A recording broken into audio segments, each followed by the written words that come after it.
This podcast is brought to you by Traventure Cafe, where the wild at heart fuel their passion and adventure is served fresh.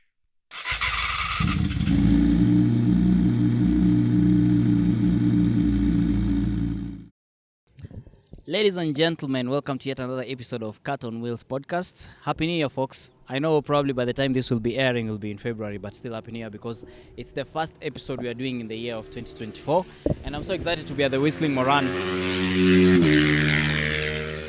Yep, that's what we're talking about. We're actually we're actually in the heart of biking, where we are at the Whistling Morans where some of the races happen. And it's a very exciting experience, especially holding the podcast here for the very first time. And starting us off this year, I'm with Satish. Satish is a medical student and a biker as well. Karibu sana, bro. How are you feeling today? Thank you. It's an honor to be the first one on the show of 2024. I feel special, man. Yeah, I'm telling you. Although it will air around sometime in February, yeah? Yeah. So first question I wanted to ask you. How are you able to... Sorry, we'll just wait for that. I think we'll be doing this a lot, like, you know, the noise and the podcast. It will happen a few times. So, biking and medicine career, how are you able to maneuver through this? It's tough, especially with university schedules and stuff. If you look at my schedule, I leave the house by 7. 6:45, 7, I'm out of the house. I need to be at Kiambu Hospital. Yeah, just put the mic here. Like right now, I need to be at Kiambu Hospital till like 1. And then from 2 to like 6:30 we're at KU lectures. And then you're back home by like 7:30, 8. So you're already tired, and then you have assignments due. So the only time you get to ride is the weekends where you don't have assignments, which is again tough because the workload in med is crazy. Like most people don't understand, and it's really tough to make others understand how the workload of med. But yeah, as a biker, you find ways. Like sometimes when I have the opportunity, I ride to school when I'm not going to the hospital because I don't have stuff to carry like my stethoscope and other things. Yeah. So you get to enjoy more when you're going to school than on weekends when you're riding, or it's either way both? Yeah, it's like during the week, the days I don't have classes in the hospital, which is only Friday. Otherwise, afternoon lectures, like you'll find going to school is one of the most relieving things of my day, because when you're on the bike, it really relieves your stress. When you're in school, you're thinking about 1,000 things.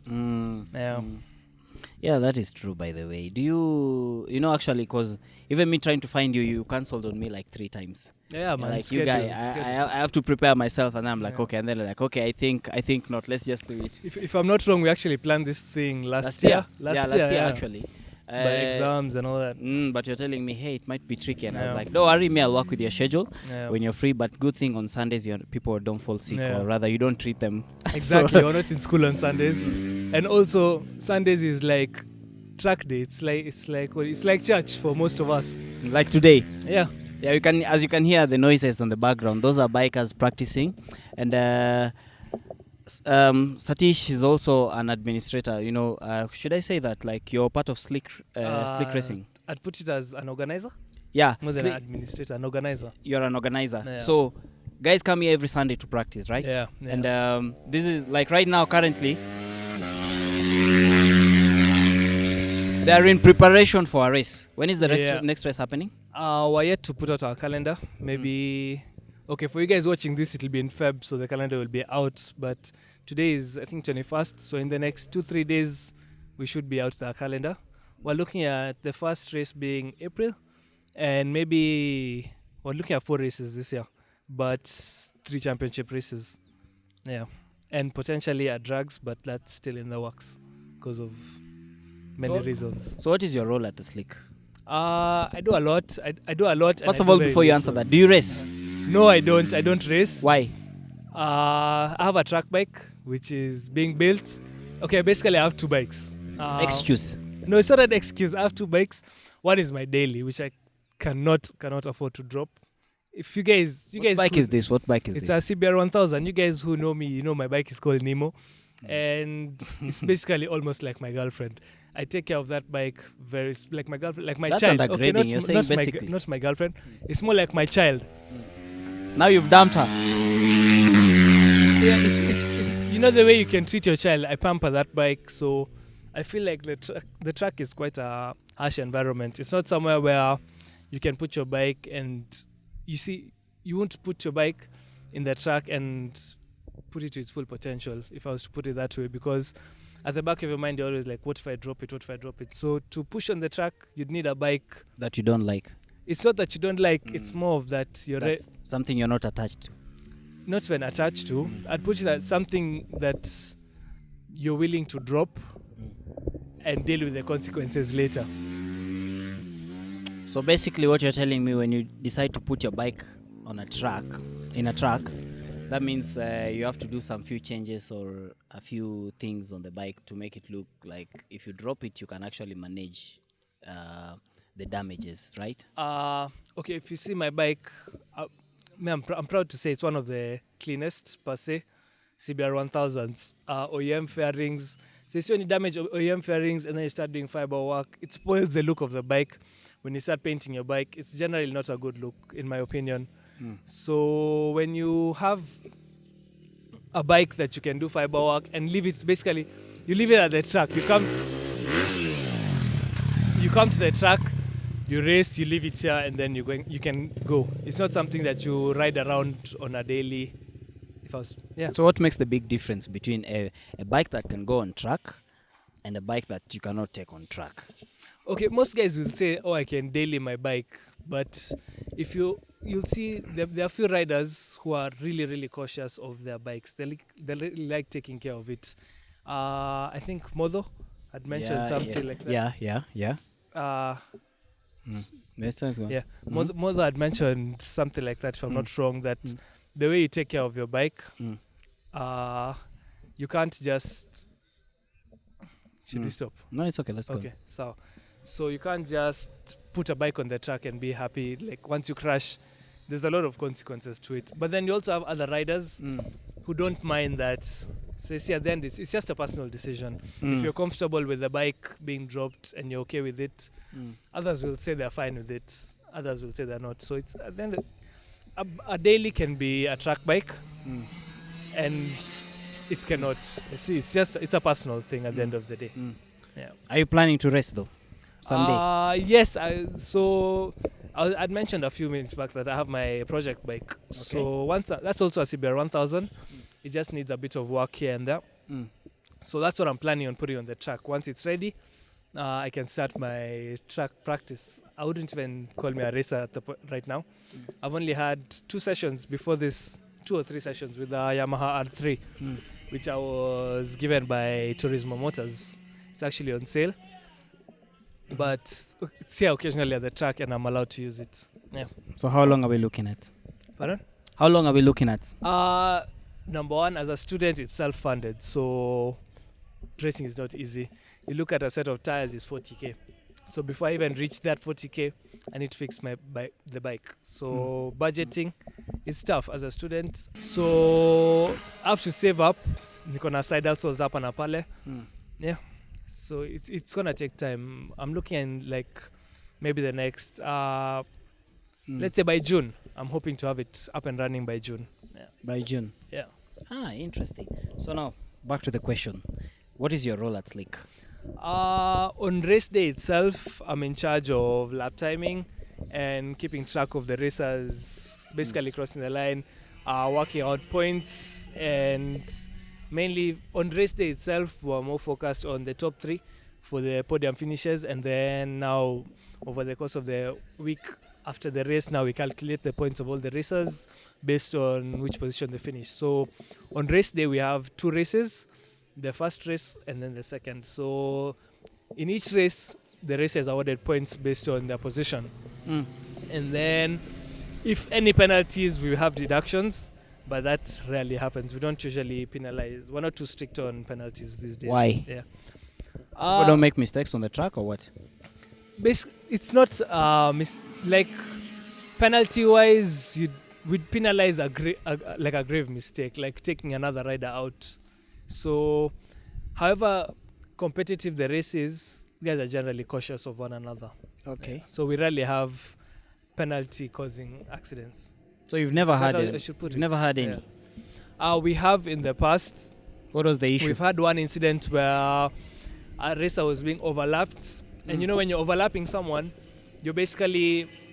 Okay, in track, we say you should be cautious of the rider in front of you when you're overtaking them. You're responsible for their safety. As much as it's a race, when you're overtaking someone, you're responsible of their safety. So we had a rider who overtook a bit carelessly and took out the rider who he was overtaking.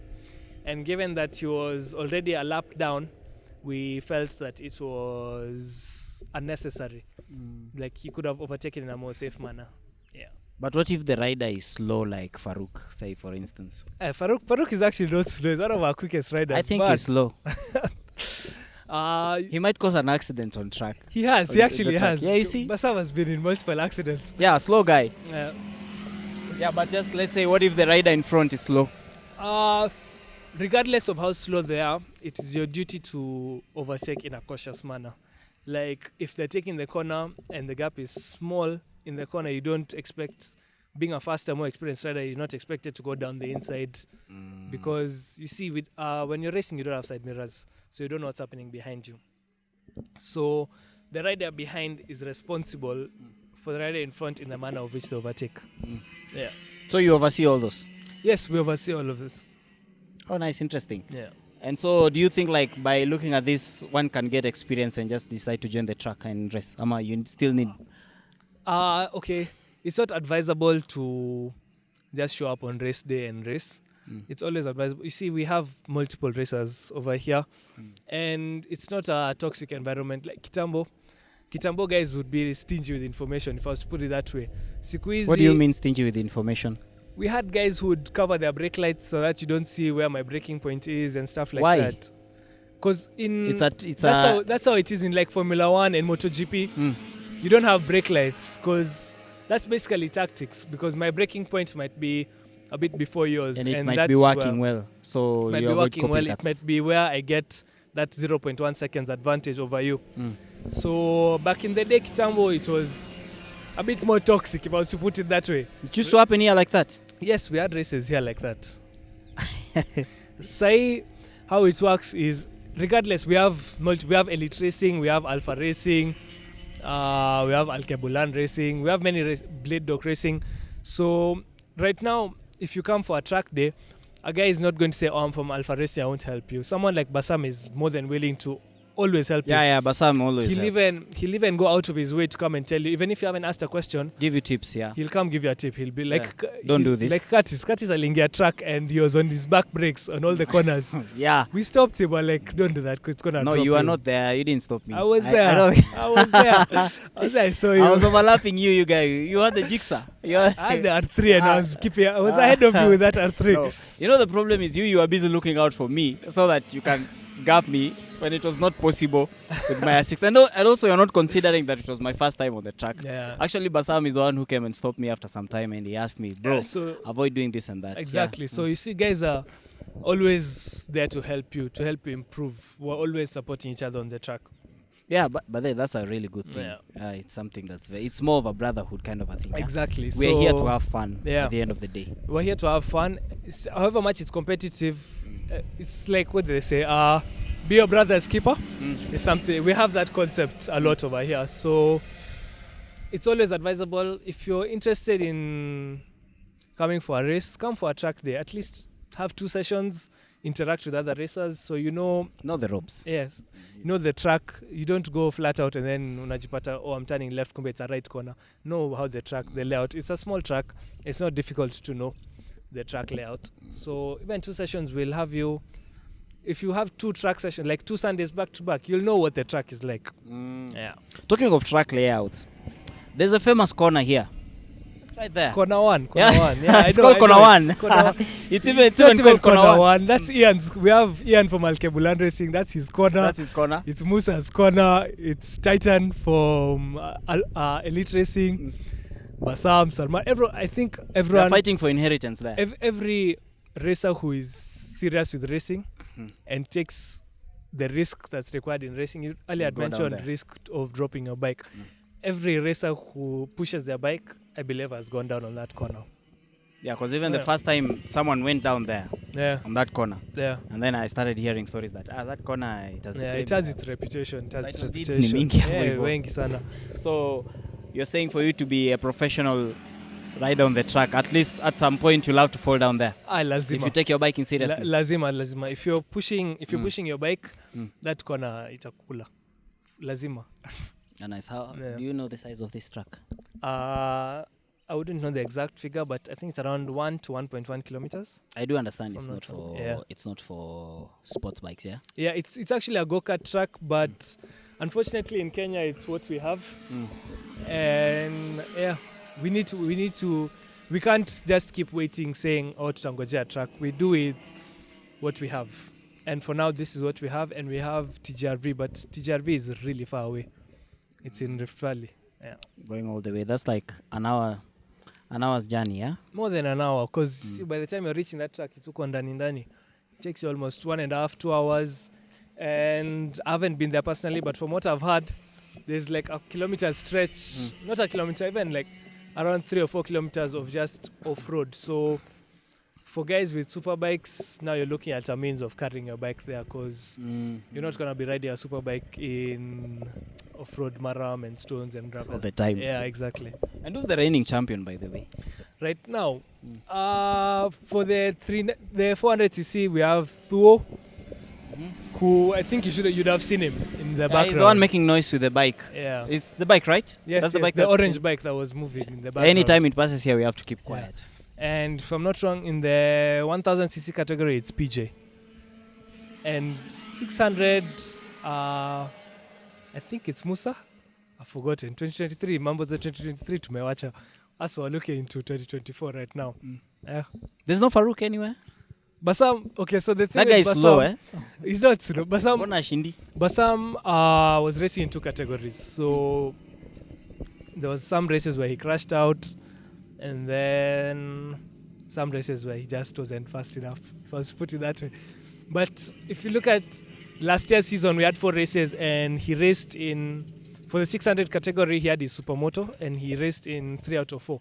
So he's already looking at missing 1 race, you're already potentially 50 points down. If you are to get first place in both races on one specific race day, you can score a maximum of 50 points. So Basam was already at a 50-point deficit. Regardless, he was able to come top 3 in 2 categories, which was impressive in my opinion. So if someone wins all the time, isn't it fair for that person to just retire? And Kapanas, it's now the other guys to catch up. Like you've seen Max Verstappen in Formula 1, he won 90% of the races, but you don't see guys stopping. It's now up to the slower guys to catch up. Yeah, that's how racing that guy works. is there, Kwani, how is it going to be? See, guys, you see, Musa, Acid Boy is quite fast, yet we see Musa has been pushing him. Musa started racing much later than Acid Boy. We have Altaf. Altaf came top 3. I think he came second overall, if I'm not wrong, and he started racing in 2023. He started riding in 2023, and he's, I don't know his age, but let's say he's a more senior person. He's 40 plus, and he's pushing the limits, in my opinion. How long has the slick racing been going on? Like the entire organization that plans the races. Our first event, I think, was 2021 December. How much in 2022 December? I don't know. 2021 December. We've had 2 racing seasons. Yeah, 2021 December. 4 races in Not December, but like late into the year. And you have 4 races in a year. Last year we had 4. This year we're looking at 4, but one of the races might not be a championship race. It might be an open race where we have guys, even if you have a 300 and you're in the skill set of a 1000 guy, unaenda na msukuma. Yeah. Like 300 then? A 1000. Mnaenda napo. Is it really fair? It is. So is on a 350 ama 450 supermoto, and he's doing 103, 104s, which is quicker than most 1000cc guys. I'd say apart from Acid Boy and Musa and PJ, if I'm not wrong. The rest are all 105s. No one else is in 103s. Yeah. So all the time since you started, you can say you've seen tremendous growth. We have. Altaf being an example, he started racing last year and he's one of the quickest right now in his category. Which bike is he using? He's on a KTM RC390. Yeah. Who else? Improving drastically. We have Muraya. Muraya was in the sub 200cc. Muraya Kuria? Yes, Muraya Kuria. He's racing? Yes, he is. He started on those Honda Ace, those border bikes, and then right now he's on a Apache RTR 180, and he's pushing it. He came second in his category. Yeah. Oh, that is interesting. And at the end of the race, like when guys are standing at the podium, what do they get? For the end of the year, we actually had guys coming. We had cash prizes from our sponsors, but otherwise, trophies. We have first, second, third get their trophies. Yeah. So some of the challenges you guys are facing? As Sleek. As generally when Sleek, planning for the it will races. definitely be funding, because having a race, it's not cheap.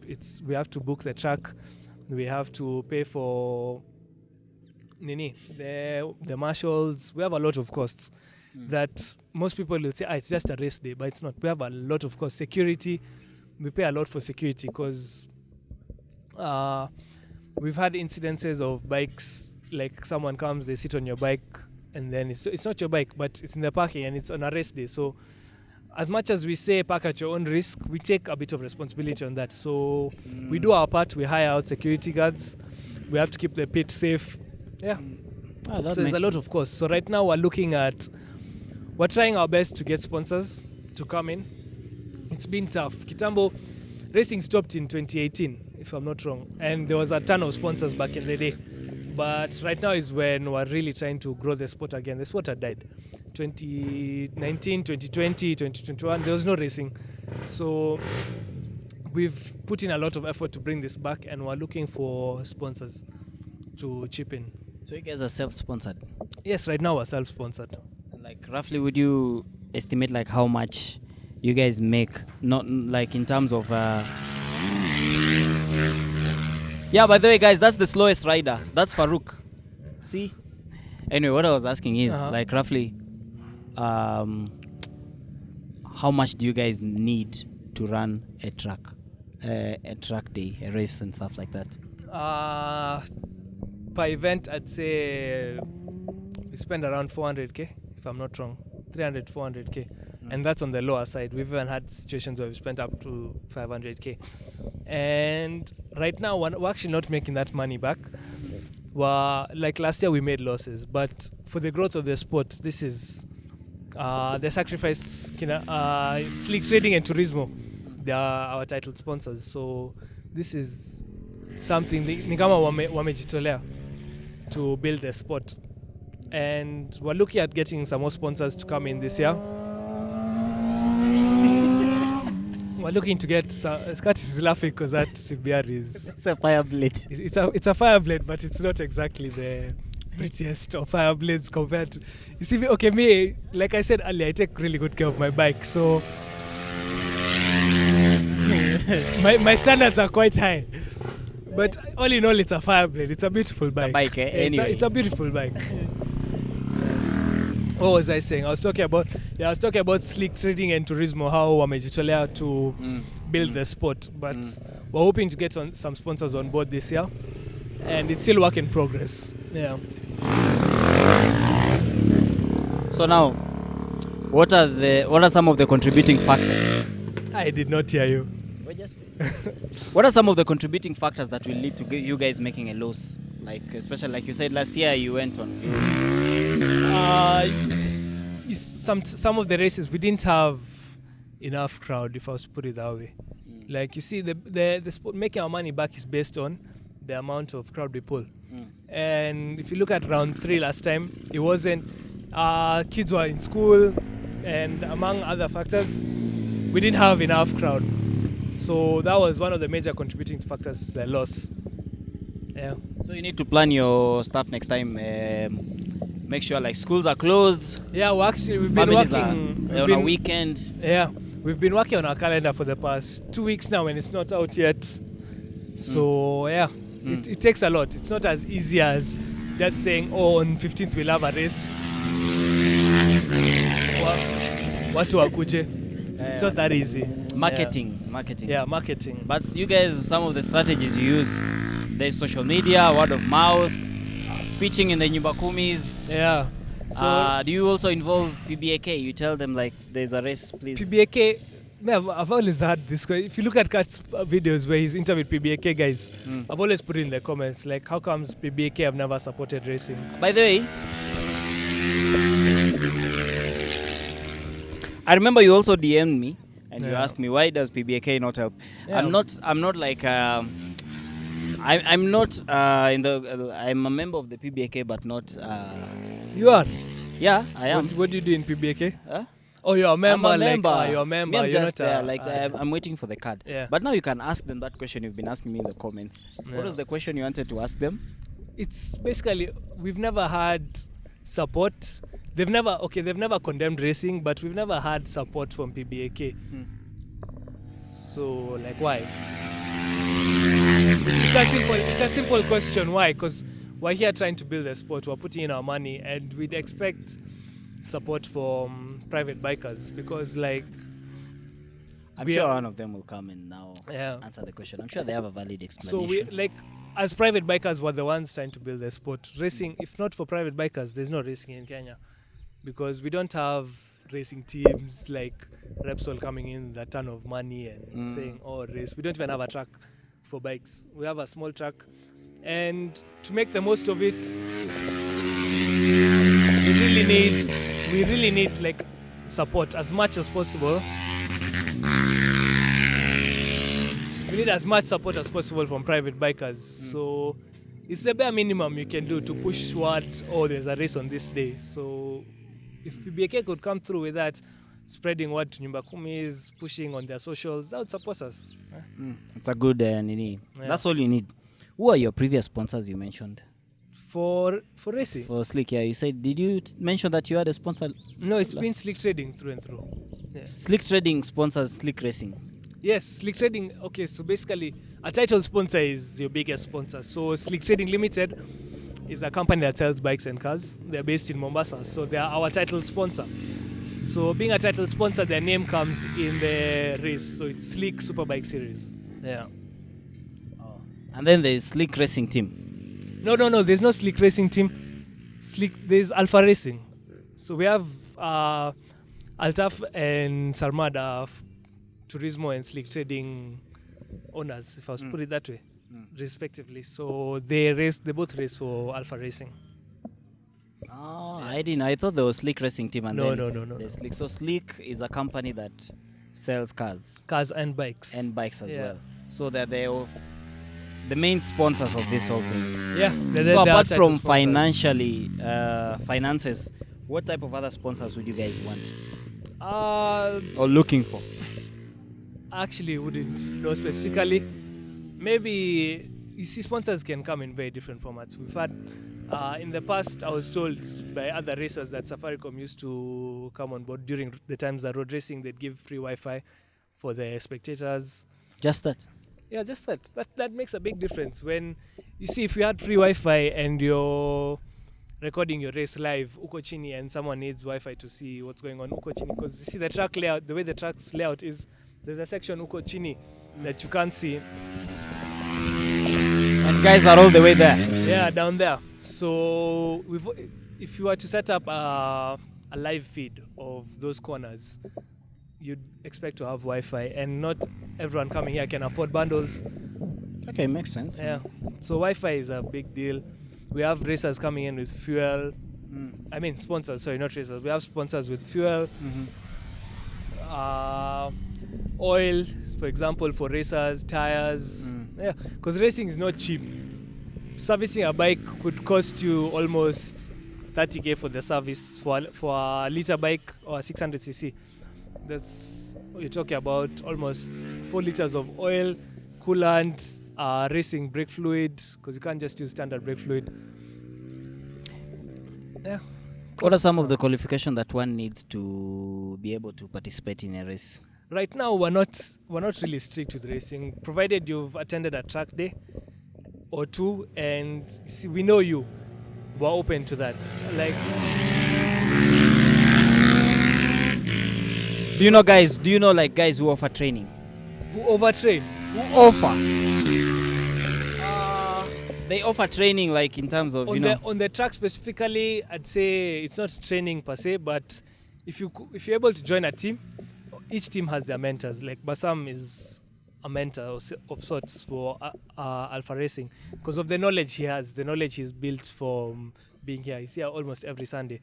Musa for Elite Racing, he has that knowledge, so he'll tell you where to improve, where to gain a second, which corner to take at what speed. They have this knowledge already. So it's just a matter of interacting with guys. Yeah. That's how you learn. That's how you learn.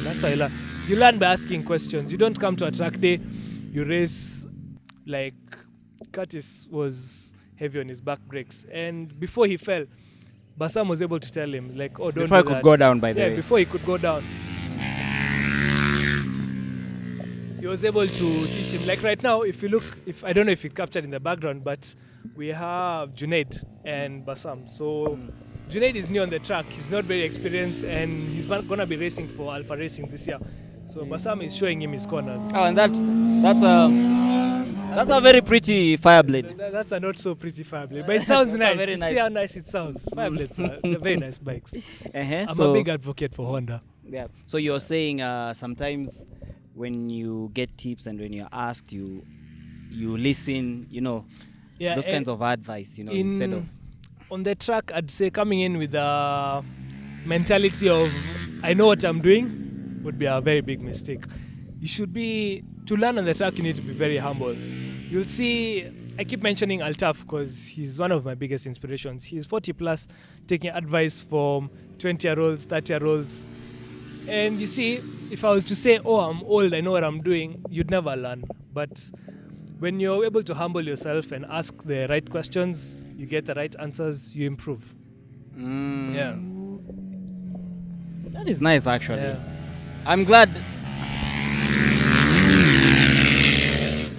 I'm actually glad that I got the chance to experience the track with you guys, and it was a really good experience. It's something that I'd want to do over and over. My only issue is timing. Yeah. Just the same way with you. Yeah. No, your excuse is that you're scared of using your bike, Yeah. which is also understandable. So, a little bit of your experience, your riding experience. I understand you told me that you started riding at the age of 6. 7 with a scooter, yes. A scooter Yes. in India. In India, yes. Yeah. We'd go annually for holidays. So I'd go borrow my uncle. He had a scooter and he had a bike also. Without a helmet, without nothing. Without you a helmet, we just freestyle. You're in shorts, you're in flip-flops. That's how it is. Just like you're in a holiday. Yeah, kabisa holiday mood. And the experience was how now? Luckily, with the scooter, I never fell. I was on the scooter between 6 to 10 years. Yeah, 6 to about 10.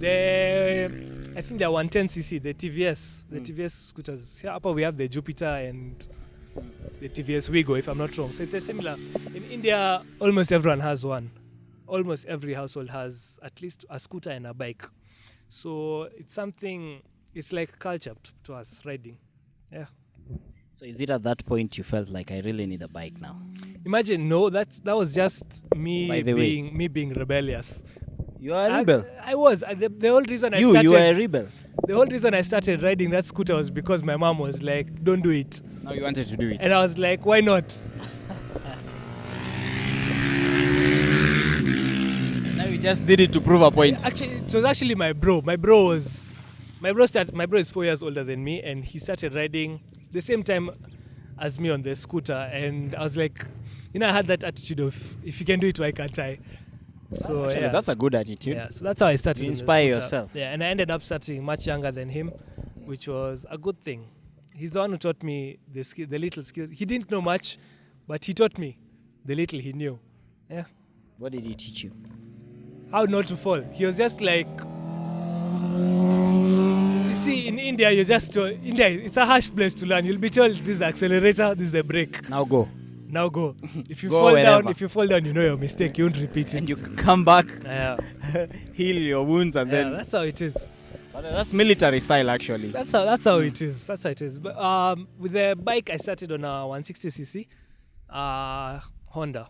Yeah, it was a Honda. You started on a 1000cc. 160. 160 Yes, cc. when I was 10 years old, I was on a 160. Again, annually. It wasn't something that used to happen often. How are you affording these bikes?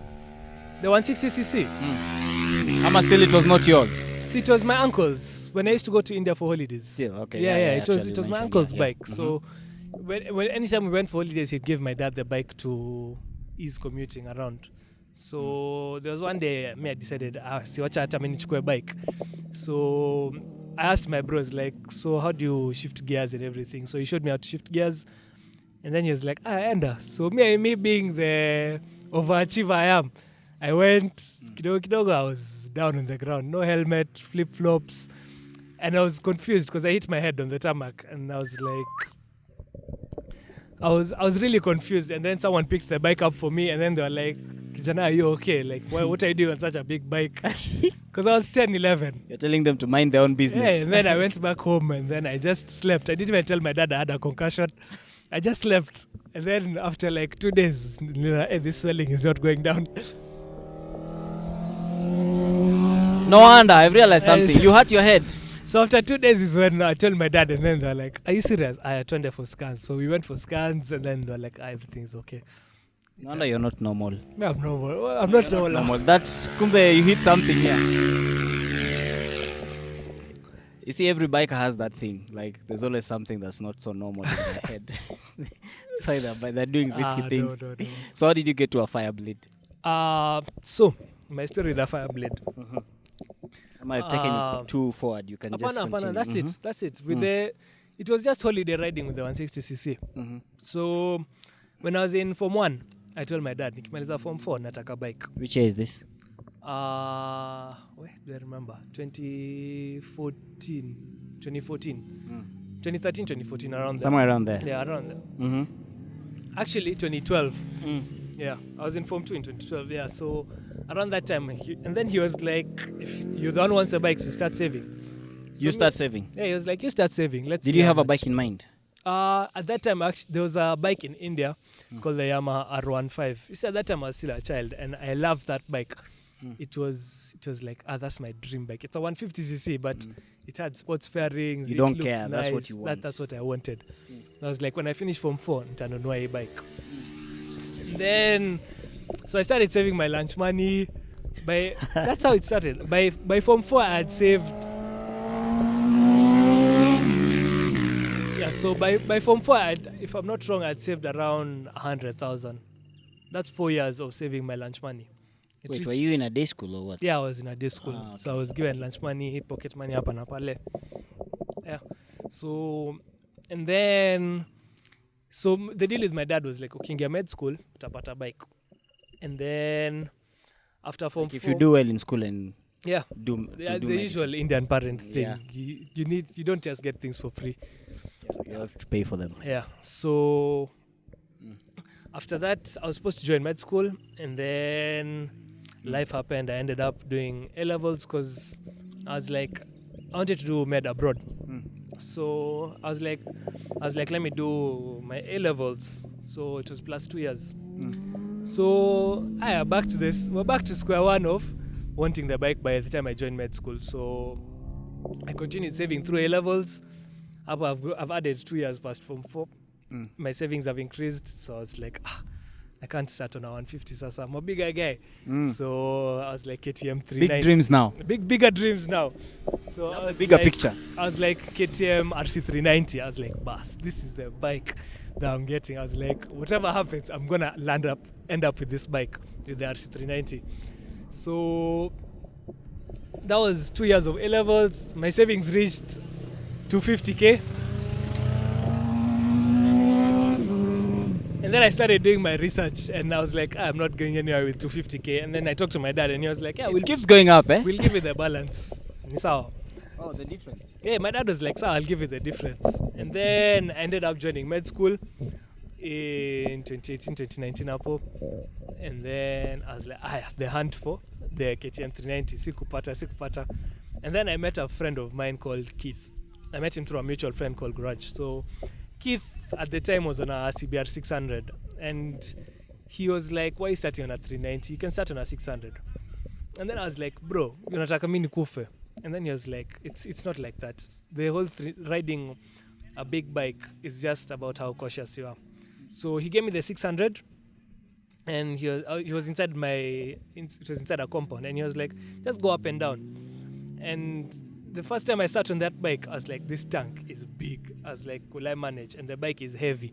And he was like, between a 160cc and a 600cc, releasing the clutch is the same concept. Shifting the gear is the same concept. The only difference comes in the sensitivity of the throttle. So he was like, don't give it gas. Just give it clutch, like release the clutch, have the bike moving, get a feel of it. And then start turning slowly. So I rode the 600 and I was like, this is nice. I can manage this. So now out to the 390 dream. We're like, This is the second bike now you're cutting off. yes, this was Cutting now. it off before you start. So now I was like, I hunt for a 600cc. So a colleague of my dad's was a biker. So by now I was serious with my dad on the biking. So he had a colleague who was on a ZX14, who started on a ZX14. He's called Harrison. So he told me, Satish, bike size does not matter. It's you as a rider and how responsible you are. Because a 600cc will do 60 kilometers per hour, and it can do 250 kilometers per hour. I think. Can a 600 do 250? Yeah, it can. The other Yeah. time I figured 240, so yeah, I think it 240. can do. So a But not 600 300. Yeah. So a 600 can do 60 kilometers, 30 kilometers, and 250 plus. So it's up to you to be responsible enough to know, I've just started on a 600. Sina skills za kwenda tu. So you keep it below. Basically ride within your skill set. So I started looking for a 600, and my dad reached out to Harrison and he was like, oh, my son is interested into bikes and I know you ride a bike. Why don't you show him around stories of bikes in Kenya? So Harrison is who now? Harrison is a colleague of my dad. Okay. Yeah. And he's a biker. Yes, he's a biker. He used to ride a ZX14. So at this point, I still didn't know any bike. I just knew Keith. Keith and Harrison now was my new friend as bikers in Kenya. I didn't know anyone. So by this time, we're looking at 2019. So 2019, my budget was 500k now. You've saved 500,000. No. I had saved 300 by 2019. I was at 300k in my savings, and my dad was willing to put in the balance 200, 300. You had a piggy bank or you used to save at the bank? Under your mattress. Under my mattress. I've Dude. been stolen. Nimeibiwa mazi. There's a time I was robbed by the house help. I lost 20k. When I was in Form 2, I lost 20k. All my savings You mean by then. she just went and picked 20k and counted and left the rest? No, at that time I only had 20. She picked it and she left. We never saw her again. It's tough. So Avoid under the mattress. Yeah, avoid under the mattress. And then I got my SIM card, my M-Pesa. I felt like a big guy, so my savings started going into M-Pesa, Mshwari. That's easy Yeah. now. At that time, Mshwari was like, it's earning interest. And yeah, When you save in Mshwari, you earn interest. apparently you do. But After a year? it's very little. It's very like for little. every 20k you get 100 bob. Yeah, After a year. It's negligible. But Uzire Mshwari was, your pesa was locked. Hakuna pale unaweza Yeah, peleka. It's like a fixed account. yeah. You can decide what you Exactly. want. So I wasn't going to tour that money to spend it. Mm. So yeah, at 2019, I was in the hunt for a 600. And Curtis will agree with me. I think the R6, the 2012 R6 is one of the most beautiful bikes in existence. So I was like, bas. And mine. Yes, Curtis has an R6, and it's actually one of the prettiest R6s in Kenya with custom paint. Coming from Satish, that's approved. Considering how he's talking about the Fireblade, the one that's coming, this one right here. If the camera, you can see it, this one. Satish does not like this Fireblade. I've said it. You said it's ugly. I've said it hasn't met my standards. No, but you started by saying it. Anyway, Doesn't matter. let me stop gaslighting. That's not what he Yeah. said. So the R6 was it's actually one of my dream bikes to own an R6. I was told it's not a very comfortable bike, but I mean, for the looks, it looks amazing. The R6 is just a pretty bike. So I was like, I'm getting myself an R6. So I talked to Harrison, and he was like, yeah, R6 is not a bad bike. You can start on it. So 2019, Slick were not importing bikes at that time yet. So go-to place for bikes, Moto ADV. So Harrison took me to Moto ADV for the first time, and I found an R6 there. Nikaambiwa 900k. And me in my head, I'm like, 500k, where am I going to find a balance 400? So I talked to my dad, and he was like, that's way outside budget. So, 2019 passed, 2020 continued saving. So I'm still on the hunt for a 600. I saw very many 600s. I saw other R6s. There was a white and green R6 I saw somewhere. It was in very poor condition. And You didn't see mine? no, at that time your bike was being owned by someone else, and he wasn't selling it. At that, Do you know about it? yeah. I didn't know about it when I was still looking for a bike. The bike I saw, there was a white and red R6 with I think like 3,000 kilometers or something at Oh, that's clean. Ultimate. That bike has a history now, but yeah, at Ultimate. So I really looked for bikes. I went to Ultimate. I asked, now Keith being my friend, he knew bikers around, so he'd ask people, he'd show me around. So you see, at this point I still only knew Keith and Harrison as bikers. So Keith now introduced me to Ultimate, Akina Alex. We went to Oyaya's garage to look at bikes. We went to so many places looking for bikes up and apale. Vinny, there was Vinny. Vinny had a very beautiful special edition yellow, black and white R6. But again, it was outside budget. So in 2021, there was a day Harrison texted me. He was like, Satish, there's a Honda over here that's for sale. It's a friend of mine who's selling it because he stopped riding. So it's just parked at his place. And then I was like, yeah, I'm into it. What's the bike? Send me pictures. Because he just told me it's a Honda. Me in my head, it was a 600. And then he sent me pictures. And then I saw it's a Fireblade. It was a 1000cc in pristine condition. This bike, I'm telling you, there's a very famous mechanic here called Steve Das. He's maintained that bike since 0 kilometers. So that bike was in pristine condition. OEM fairing, 0 scratches. It was just in perfect condition. So before I even started negotiations, I told Harrison, this bike is too clean. Like, there's no way it's going to be under 1.5M. This was in 2021. My budget was around 800, 900K now. It had increased. So Harrison was like, don't get ahead of yourself. Let's go look at the bike if you're interested. So this was on a Thursday when he sent me pictures on WhatsApp. So I showed my dad. Then my dad was like, let's see. On Friday, I called Harrison. I'm like, so dad has kubalid to see the bike. By then, Harrison had not told me the price yet. So he was like, let's just see the bike. So he got in touch with his friend, Sato. The bike came to my place. The guy was like, he brought the bike to my house and he was like, yes, this is the bike, because he was in the area. And as soon as I saw the bike, I felt a connection. So I was like, I'm going to own this bike. I didn't even know the price. I didn't know how to ride a 1000cc. I hadn't rode a 600. I only rode a 600 inside a compound. But when I saw that bike, I was like, this is the one. See, when you see a girl, you're like, this is the one. When I saw that bike, I was like, this is the one. This is going to be my bike. Not everyone. You didn't see, when you saw a R6, you didn't feel something special? I did, but not like how you're putting it. So me, I was like, I'm going to have a connection with this bike. And then this was on Sato. So he talked with my dad. On Sunday, my dad was like, we get it. They agreed on a price, which I'm not going to disclose. It was, okay, should I disclose the price? I might do it. Sama. Okay, it was around. Oh, she had the Fireblade. Yes, the Fireblade. Oh my God. And seeing an R6 going for 900, getting a Fireblade with history from 0 mileage, and it had around 25k kilometers on it. My Fireblade. Yes, see, I'm saying Nemo. Yes, Nemo. Yeah, you're forgetting your I couldn't. Your girl's name. There's no kelele here. Which bikes are you seeing? There's a generator over there. Basam's generator was making noise. Okay, anyway, yeah. Yeah, so he was at like there, if I'm not wrong. My dad knows the exact price. So on Sunday, this time you had 500k. Yeah? No. By this time we were at around 900. You've saved 900. Not personally. Personally, I'd say 400. 400k. Yeah. And by this time I was in med school. I was doing well, so I pushed my dad kidogo. I had leverage. Now being in Indian parents and it's stressful. And being in medicine, I was like, this is what you wanted. It's what I wanted. Like, we wanted med as it was a criteria for the bike. And so guys, what he's saying is that imagine you as a kid, you have a bargaining power. Yeah.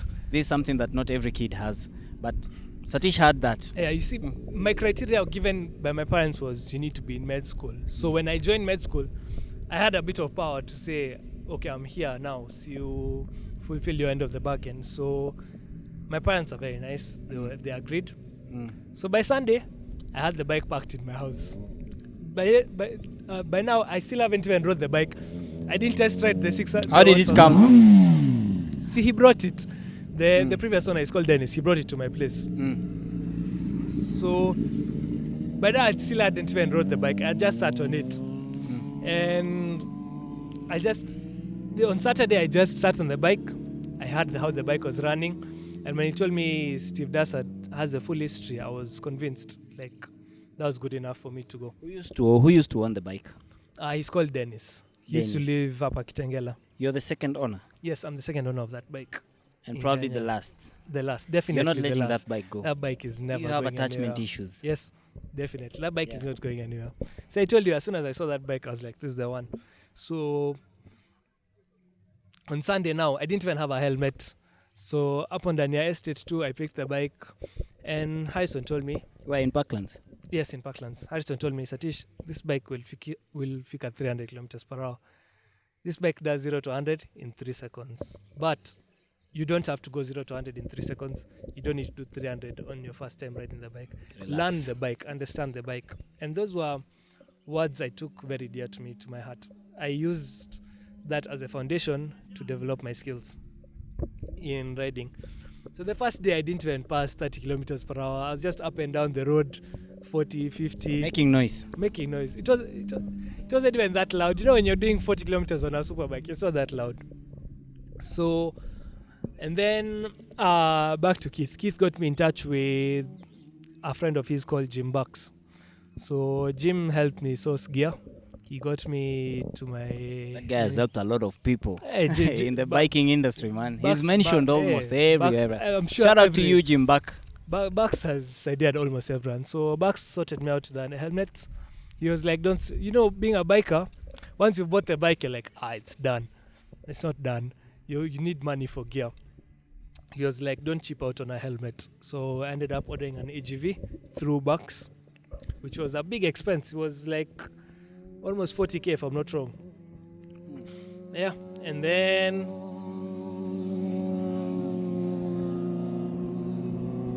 Bucks was very generous with pricing. So he had somebody. You know, Bucks is someone who he'll look out for your safety.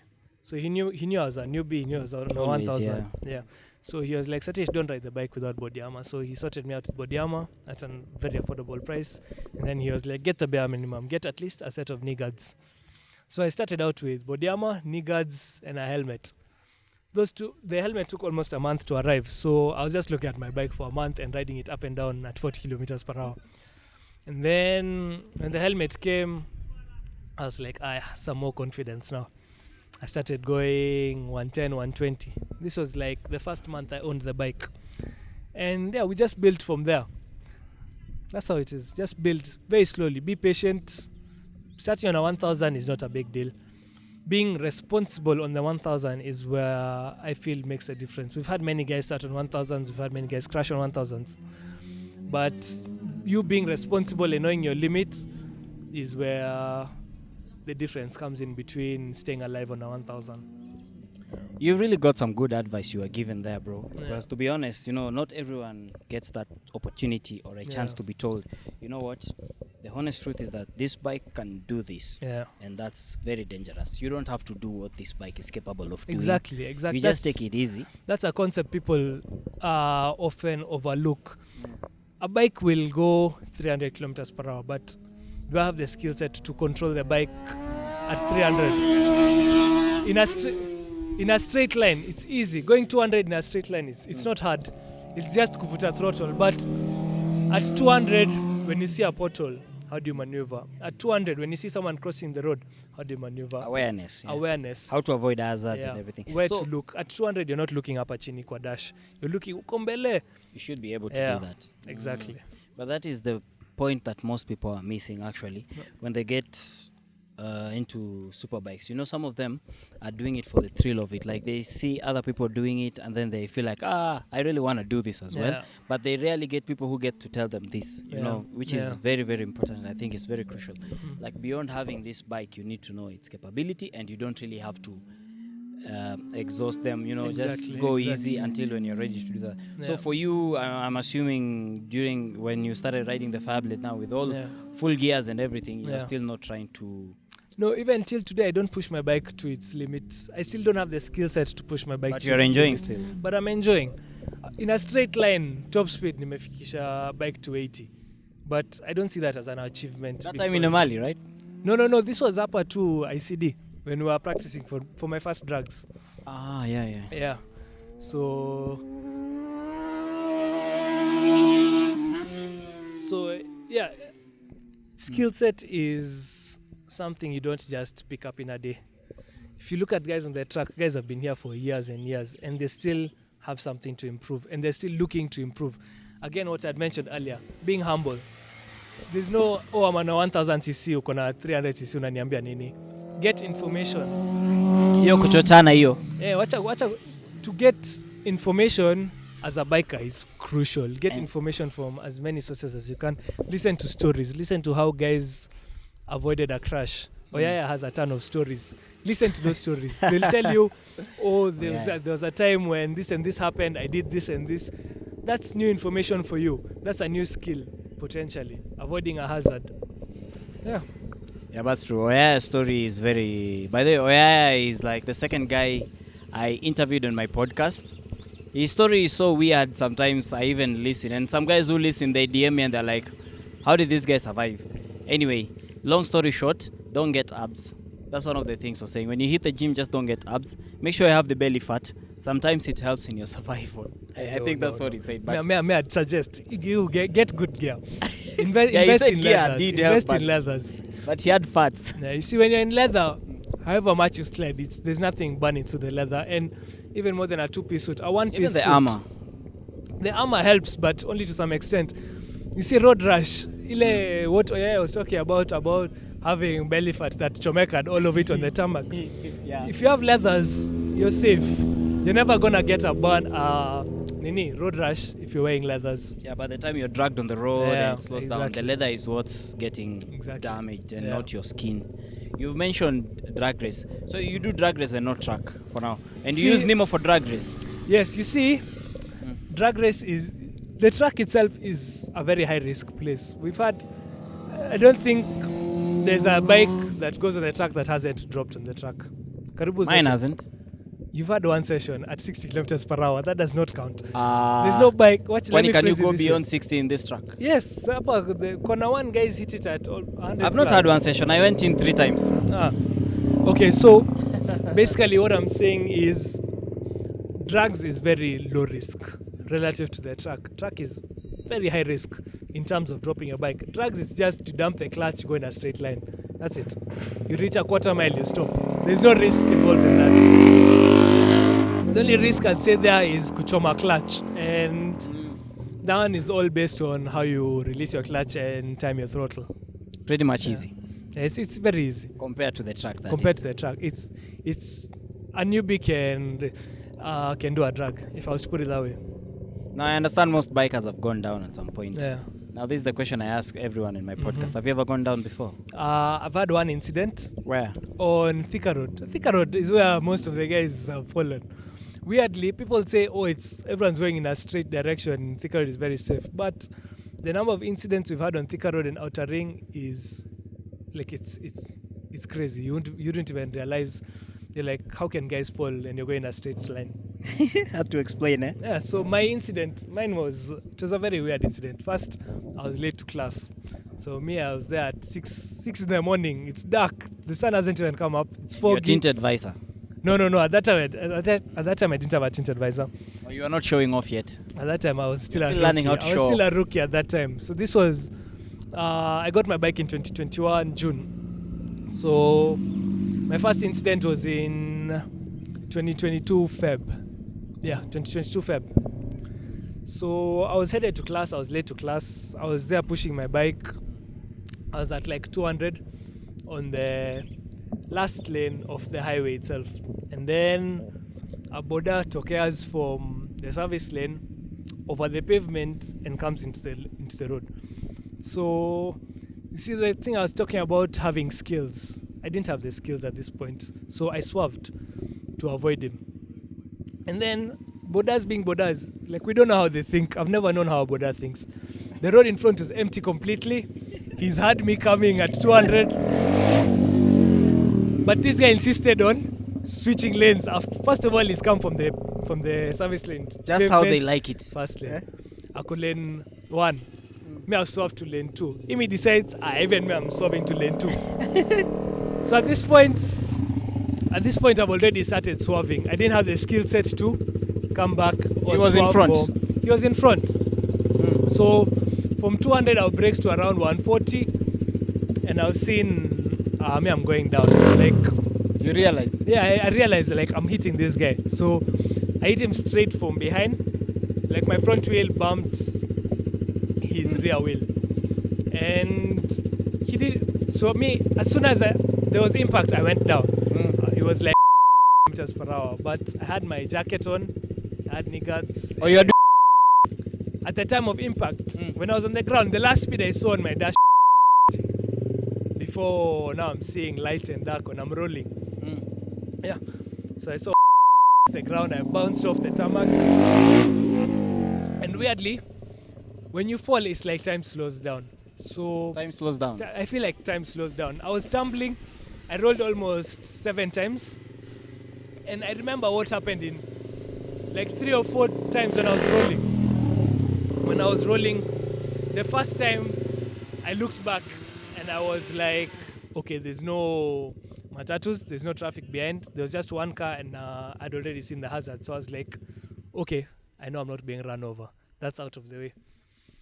Then I finished one roll. How far were you from your bike? My bike had gone. It was a low side, so it was just sliding. Poor Nemo. The second roll, I've seen this boda guy. He's turned back, he's looked at me, he hasn't fallen down because I hit him straight from behind. His bike just did like a stoppy and then it continued. And he looked at me and he was like, this guy has fallen, watch it. He didn't bother, he went. The boda guy now? The boda guy just went, he wasn't bothered.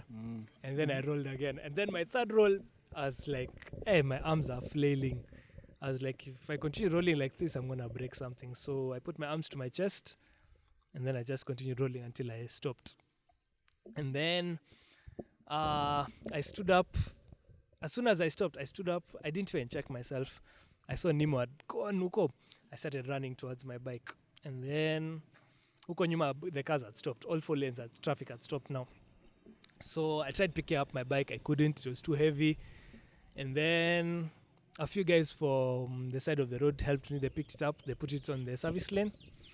And then I checked myself. I was like, watch out for your damage assessment. Because this was my first crash. So luckily, I had my gear. The jacket saved me a ton. And I went down with my shoulder and my elbow and my knee on my left side. So I checked that side first and I had no damages. And I was like, fine, I'm lucky. I'm good to go. So I went, I checked the bike. I was like, let me ride to I crashed near Muthaiga Square, so I was like, I am not attending class like this. I was bleeding here and there, but minor. The road rash I was talking about, because I wasn't in leathers, I was in a jacket, textile jacket. So I was like, let me just ride to Weru's workshop, which was the nearest place that I knew at the time. And then I saw the bike, the clutch lever was broken, so I was like, I am stranded. And then I called Keith, because he was like he's my closest friend in the biking industry at the time. And he was like, I'm coming to Saidia. And then he put it on the group. We have a group for Thika Road, Nyumba Kumi. So he was like, Red Fireblade, rider down, needs assistance. And a friend called Imran called. Imran was like, I'm in the area, I can come Saidia you if you need help. So I was like, yeah, bro, please come help. So Imran came with his Pro Box, and we put Nemo inside the Pro Box. And he was like, Satish, hospital. And I was like, no, we go to the workshop to drop the bike first, because bike is important. So for Muthaiga Square, mind you, at this time I'm still injured, but I have so much adrenaline in my system. I'm not feeling anything. You still want to go? I wanted my bike to be safe.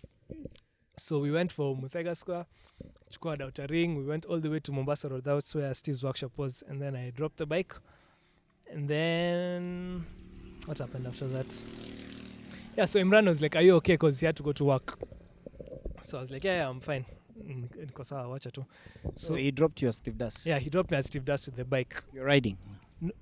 No. See, we put the bike inside the Pro Box. Yeah, we put the bike inside the Pro Box. Mm-hmm. Sasa now, it's been like an hour since the crash. Pain has started setting in. Have you told your parents now? I haven't told my parents. I only called my bro is a doctor at Mpisha. I was like, by there, this and this happened. See, keep for me a bed free at accident and emergency nakuja. Wow. Another tip, connections. Very important. Yeah, so niliwekewa bed. Niliwekewa bed. They were ready. So like how you can make a reservation when you're going to like, Diani. Exactly. It like was like a reservation. A room, you want B3 to be specific, room number. So that Steve was still closed. This was like at 6:30 in the morning because I was going to class. So I called Steve and he was like, "The bike is safe outside the workshop. You head to the horsey, you get sorted." So I was in the Uber, and then now we're going with Mombasa Road. At that time there was no expressway. So was there? No, 2022. I don't think expressway was open yet. Imekuja juzi. Yeah. So my back started aching, my back and my hip. Like I couldn't even talk. So I told the Uber guy, I was like, "Bro, si usukume gari kidogo, please." And then he was like, "There's traffic." Uchungu inaanza kuslap. Yeah, the uchungu started setting in. I couldn't feel. My elbow was paining. It was killing my elbow and my shoulder. The shoulder pain was radiating to the other side. And then my hip. And at this point, I hadn't checked my ankles yet. So the bike had actually fallen on my ankle. The foot peg had clipped my ankle. So I was suspecting a fracture. Being a med student, you've already started diagnosing yourself like potential injury here, soft tissue damage there. So I called my brother again when I was in the Uber and I was like, "I think I might have a fracture." And he was like, "Why kuja tu? Don't worry." So Kitanda iko. So eventually I reached, and then there was a nurse waiting for me outside at accident emergency with a wheelchair. So I went. Waiting? Yes. Like, was it written there like this wheelchair is reserved? See, my bro, my bro was very nice. He was there with the nurse because he kept calling me when I was in the Uber. He was like, "How far are you? The wheelchair is here, the entrance." Because he didn't know the extent of damage. He had just asked me, "Did you go down at speed?" And I was like, "Yeah, I fell at 100. And apparently, according to doctors, that's quite high speed. So he didn't know the extent of damage. So he was also worried: broken ribs, potential fractures, dislocated injuries, all those things, the whole sort. Concussion, because I'd also hit my head on the ground, but I had a helmet. So we did all the x-rays, and then I went home with torn clothes. The way, as a medic, it's always fun to cut clothes, especially in accident emergency. The first thing they do is cut your clothes. So yeah, man, they ripped off my jeans. Yeah, even everyone who's fallen down, this is it's for safety though. Yeah, it's for safety. It's for safety. It's the best way to assess damage. From a medical perspective, you need to see to know the extent of damage. Instead of moving you around and then maybe do something. Exactly. So we did all the scans, the x-rays, and they were like, you're fine to go home. She got 2 painkillers. Luckily, I hadn't fractured. And even the doctor was quite shocked. He was like, "We don't know how you haven't fractured anything, but you're okay." That was crazy, man. That's lucky. Now, last question. Normally when I wind up, I normally ask, what kind of advice? You've been riding for what, 3-4 years? From 21 June, 22 June, 23 June, around 2.5 years. I started in 2021 as well. So what advice would you say from your experience until right now? I'd say ride your own ride. When we go for rides, don't try as much as you can. As much as you're trying to keep up with the guy in front of you, remember your skill set. Remember how quick you can take a corner, how much you can lean. Last week but one, we had a rider go down. It was a easy ride, but we still had a rider go down simply because when? There was a ride to the Thika Road, end of year ride. There's a biker who went down. Yeah, there's a biker. There was a 600cc rider who went down. Oh, I didn't. Yeah. No one told me about that. Oh, really? Ama was it the end of year ride? Ama Maybe the other one that the I think guys there was went. another one. Yeah, there was The one at the another corner, who was leaning in the corner. Yeah. Oh, So that one we basically- didn't go. It happened on a Tuesday. Okay. Yeah, they went after. Yeah, so basically ride within your skill set. Yes, it's good to push on roads that you know. Don't be, it's the first time on a road, you don't know how the corners are, you don't know where people are crossing. Outer ring is notorious. We've had guys die on outer ring, several guys have Yeah, died there's on been outer so ring. many accidents Yeah. on outer ring, even as I was So- starting riding. If you're riding, know where you're riding to, know the road conditions and your skill set. That's it. Starting on a 1000 is not a big thing. It's very possible. It's 1000% possible, especially with bikes like this BMW S1000. It has rider modes, it has racing mode, rain mode, it has traction control, wheelie control. It has the whole lot of technology to assist you. But if I put this bike in slick mode and give it full throttle, I will flip this bike. And when you have that at the back of your mind and you know your skill set, you'll know how much to push that bike, and you know after what extent you're at high risk of crashing. That's it. Okay, so that's it, guys. Thank you so much, Satish, for making time. You're welcome. Actually, I'm looking forward to seeing you on the track soon. by just end of make the year, sure- by end of the year, lazima. Just make sure I don't come before you, otherwise, and do knee downs. Otherwise, if I get to do that Ah, before okay, you, okay. You know, I Curtis, I've called you out. Me and I am R3 and you on the R6. no way, you're Trend like, Trend the track. you'll make me come here next weekend Twende. just to prove a point. Yeah, I'll go pick that R3. And I will do a from knee down Turismo before you, Motors. and I'll laugh at you for the rest of your I'll life. pick that R3 from Turismo Motors and I'll show you dust. I want to challenge you. Come with your Nemo, and I come with my R6. Nemo And then does not enter if the you track. win, I give you Nemo- my R6. This is a conversation we've You had wouldn't with dare take every that biker challenge. here. Nemo does not enter the track. Yeah, because you're being End paid. of story. End of story. That's how it ends. That's how it is. Sasa, asante man. Thank you so much for coming through.